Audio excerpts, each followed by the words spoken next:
Well, if there's anyone that is deserving of an award for his service to patients, patient care is always number one for John. He's one of the most resourceful, innovative, and highly contributing members of our medical staff.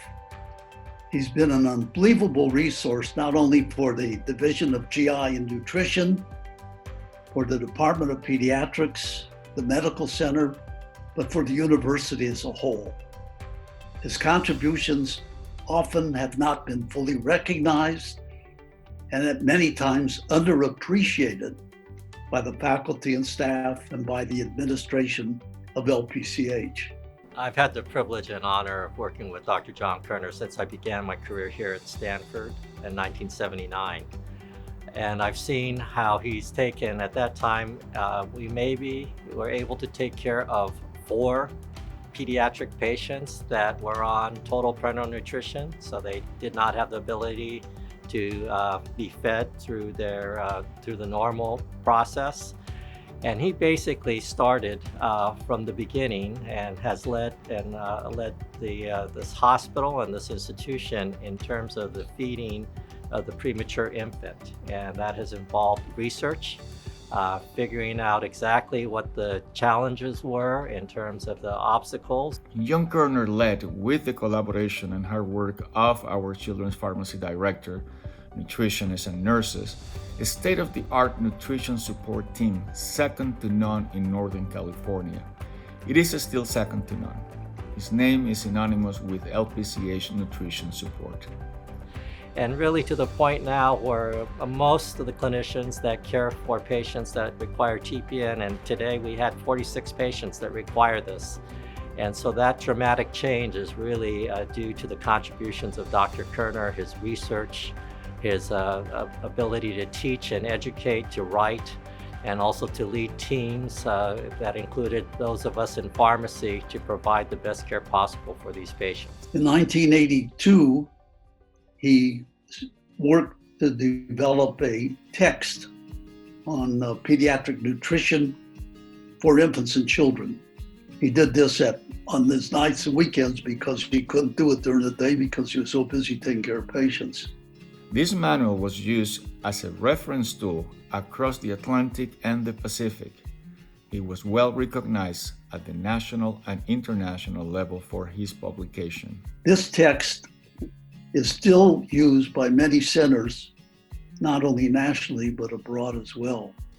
Under his guidance and his hard work, I've witnessed the growth of our division. He attracted the best fellow applicants to join the program, fellows who would eventually become division chiefs, fellowship directors, departmental head, nationally known researchers in the field of pediatric GI, and also excellent private practice gastroenterologists. I've known Dr. Kerner since I was a resident almost 15 years ago. And even as a resident, I was so impressed by Dr. Kerner's ability to just really go above and beyond for his patients. He would bring in beanie babies from home and give them to patients on rounds. Dr. Kerner would go to the Packard gift shop and buy quite a few beanie babies, and one of the volunteers working at the gift shop says, "Oh, do you have a child that collects beanie babies? You know, you seem to be buying a lot of beanie babies." And Dr. Kerr says, "No, I buy these for my patients, and especially the ones that are at home receiving long-term home parenteral nutrition." So the volunteer at the gift shop says, I don't know anything about this. Is there a way that you could I could learn a little bit more about this, maybe visit one of the patients? And Dr. Kerner made that arrangement. And the volunteer, who actually happened to be a donor, was able to see firsthand the care of these patients in the home setting, which is something that Dr. Kerner pioneered. And they were so impressed by the care that these children received that they became a significant donor to the institution, and a grant that provides education for the dietitians, the pharmacists, and also the fellows in pediatric GI to this day. For years, he wore this white coat that had this dragon on the back and multiple pins, and he had these little finger puppets that he was able to use. And children would love to have him come and examine them because he was non-threatening. He had all of these little tools to use, and they just loved them. And I went with him one time. We went to examine a patient up at Kaiser. They asked us to come and see this child. When I started to examine her, she wouldn't let me near her. And then John pulls out his finger puppets, and the next thing you know, he's done a complete examination. And he's quite a collaborator. He's got multifaceted talents, but always includes everyone. At one point, he even purchased from his own pocket an INR monitor so a patient who was hospitalized for a long time could go home. John saved many children with short gut syndrome, many of whom were my patients. These children are now leading a life free of TPN.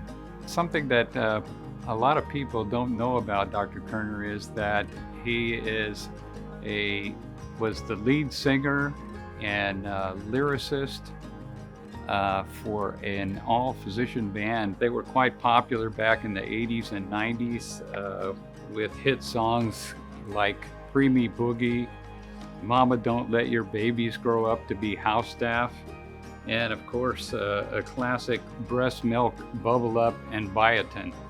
A lot of people know about Dr. Kerner's really huge passion for the Giants. The Giants had an organ donor awareness day at the stadium. One of the pitchers for the Giants was Mark Gardner, and his wife had a very serious liver problem. I think she had cancer of the liver, and she was able to get a donor through this program. And this program has continued since 1998. And I'm just going to show you this picture. Dr. Kerner knew that my boyhood idol was Willie Mays. And this picture that I took with Willie Mays was due to the coordination and the effort that Dr. Kerner made at one of his conferences in which he asked Willie Mays to actually sit down with me and sign an autograph. So this is something I cherish. This was from some time ago, but that's the type of friend that Dr. Kerner has been, that John's been to.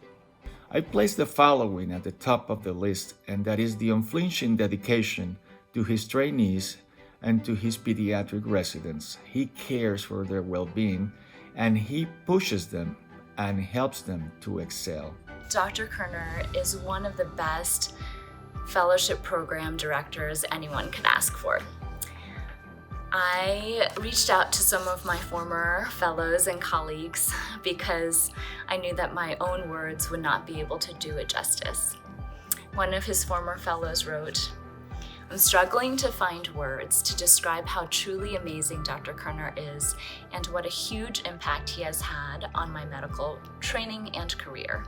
Dr. Kerner is incredibly thorough and thoughtful in his approach to his fellows and his patients.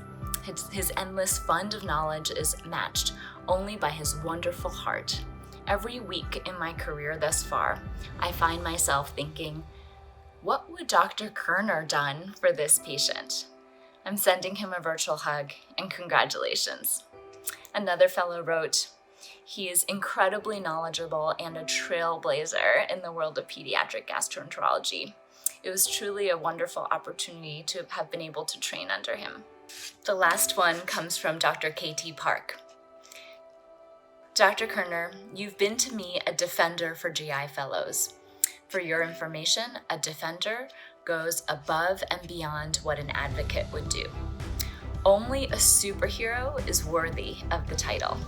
When I was a first-year fellow, you went to bat when I wanted to pursue the unconventional, and I'll never forget what you and Lynn Kahana believed in and supported my foray off the beaten track. I know I'm not the only one with a story like this. Countless other fellows over the years can share their story about how you were their defender. And it's our stories living in our hearts that cannot stay quiet. Sheltering in place makes us want to shout it out all the more. Congratulations, Dr. Kerner. We are proud to share in and celebrate your legacy. Thank you so much." John, Thank you for your honesty, your dedication, and your loyalty, and for always being present when you are needed. I will never forget your humor. Baseball season madness. Elmo and Cookie Monster showing up their heads out of your rear pocket for the entertainment of children, and for cracking a joke after a long day of work. I've known him for the past 40 years, and I view him as almost one of my brothers, but certainly one of my very best friends. He is a tremendous resource for Packard, and hopefully he will continue in his role for many years to come.